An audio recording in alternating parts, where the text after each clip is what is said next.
சொதர்மாஸ் library. சொதர்மாவோட புது library website release ஆகிருக்கு. அதில் எப்படி லாகின் பண்ணுறது, லாகின் பண்ணும்பொழுது சிலருக்கு ரீலாகின் ஆகிட்டே இருக்குது. அது வராமல் இருக்கிறதுக்கு என்ன பண்ணுறதுங்கிறத பார்ப்போம். இந்த வீடியோ ஆண்ட்ராய்டு யூசர்ஸ்க்கானது. கூகுள் க்ரோம் ஓப்பன் பண்ணிக்கோங்க. ஓப்பன் பண்ணிவிட்டு கூகுளில் லைப்ரரி சொதர்மா லைப்ரரி எப்படி போட்டாலும் வரும். ரிசல்ட்ஸ் எல்லாம் இங்கே சொதர்மாவோட லைப்ரரி வரும். இதை கிளிக் பண்ணிக்கோங்க.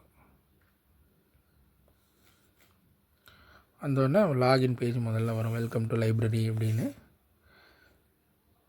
முதல்ல என்ன பண்ணணும் அப்படின்னா, இந்த இடம் இருக்கு இல்லையா, இதுக்கு அட்ரஸ் பார்னு பேர். இதை கிளிக் பண்ணிக்கோங்க. கிளிக் பண்ணோன்னே இந்த இடத்த கிளிக் பண்ணால் இந்த வெப் அட்ரஸ் காப்பி ஆகிடும். வெப்சைட்டோட அட்ரஸ் அதை தொட்டிக்கோங்க. அதுக்கப்புறமா இந்த 3 டாட் இருக்கு இல்லையா, இதை தொடுங்க. அப்புறம் கொஞ்சம் ஸ்க்ரோல் பண்ணால் இங்கே செட்டிங்ஸ்னு வரும். இதை கிளிக் பண்ணிக்கோங்க. அதுக்கப்புறம் செட்டிங்ஸ்குள்ளே ப்ரைவசி அண்ட் செக்யூரிட்டி அப்படின்னு இருக்கும். அதை கிளிக் பண்ணிக்கோங்க. ப்ரைவசி அண்ட் செக்யூரிட்டிக்குள்ளே தேர்ட் பார்ட்டி குக்கீஸ்னு இருக்கும். இதை கிளிக் பண்ணிக்கோங்க. இப்போ இங்கே 4ஆவதாக ஒரு ஆப்ஷன் இருக்கும், ஆட் சைட் எக்ஸெப்ஷன் அப்படின்னு. இதை கிளிக் பண்ணிக்கோங்க. கிளிக் பண்ணிவிட்டு இப்போ நீங்கள் இப்போ ஏற்கனவே தொட்டதுனால காப்பி ஆகிருக்கும் இல்லையா, அதை இங்கே பேஸ்ட் பண்ணுங்கள். பேஸ்ட் பண்ணால் அதில் கவனிக்க வேண்டியது என்னென்னா, இந்த லைப்ரரி சொதர்மா.com இருக்குது இல்லையா, அது அந்த ஸ்லாஷுக்கு அப்புறமா எதுவும் இருக்கக்கூடாது. அதனால் இந்த ஆன் போர்டுன்னு இருக்கிறத டெலிட் பண்ணிக்கோங்க. அதே மாதிரி இந்த டபிள்யூக்கு முன்னாடி இருக்கிறதையும் டெலிட் பண்ணிவிடுங்க. இப்போது ஆட் அப்படின்னு கொடுத்துருங்க.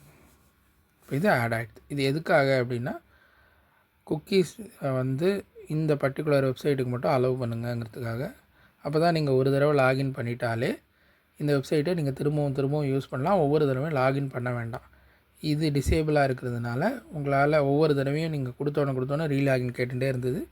அந்த ரீலாகின் திரும்பவும் கேட்காமல் இருக்கிறதுக்காக இந்த செட்டிங்ஸை நாம் பண்ணிக்கிறோம். இப்போ அடுத்தது பேக்குக்கு போய்க்கோங்க. திரும்பவும் பேக்குக்கு போங்க. திரும்பவும் பேக்குக்கு போங்க. இப்போது உங்கள் மொபைல் நம்பரை இங்கே போட்டுக்கோங்க.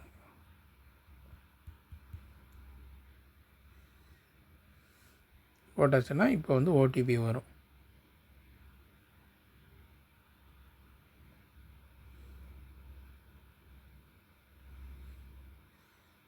அதுக்கப்புறம் இதை கிளிக் பண்ணிக்கோங்க, வெரிஃபை ஓடிபி.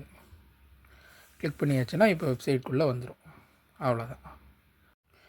இந்த வெப்சைட்டையே நீங்கள் ஆப்பாக இன்ஸ்டால் பண்ணிக்கலாம். அது எப்படின்னா, இப்போ நீங்கள் ஒரு தடவை லாகின் பண்ணி உள்ளே வந்தோடனே இதை ஒரு தடவை இன்னொரு தடவை தொடுங்க. தொட்டதுக்கப்புறமா இப்போது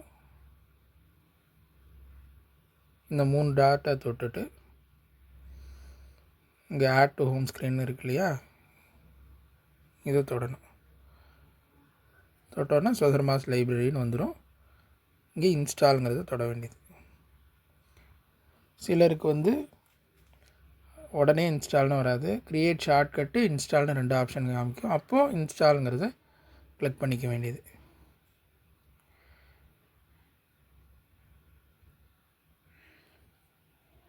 இப்போ இன்ஸ்டால் கொடுத்துருந்தோம் இல்லையா, அது இப்போ இன்ஸ்டால் ஆகிடும். இப்போ இதனால் என்ன சௌகரியம்னா, நீங்கள் ஒவ்வொரு தடவையும் கூகுளுக்கு போய் சொதர்மா லைப்ரரின்னு தேடுறதோ, இல்லை உங்களுக்கு கிடச்சிருக்கிற லிங்க்கை போய் தேடி கிளிக் பண்ணுறதோ அவசியம் இல்லை. உங்கள் மொபைல்லையே இந்த லைப்ரரி ஆப்பாக இன்ஸ்டால் ஆகிடும். அதனால் உங்களுக்கு எப்போ சொதர்மா லைப்ரரி வெப்சைட்டுக்கு போகணுன்னாலும் இந்த ஆப்பை கிளிக் பண்ணால் நீங்கள் ஸ்ட்ரைட்டாக போய் ப்ரௌஸ் பண்ணிக்கலாம். நமஸ்காரம்.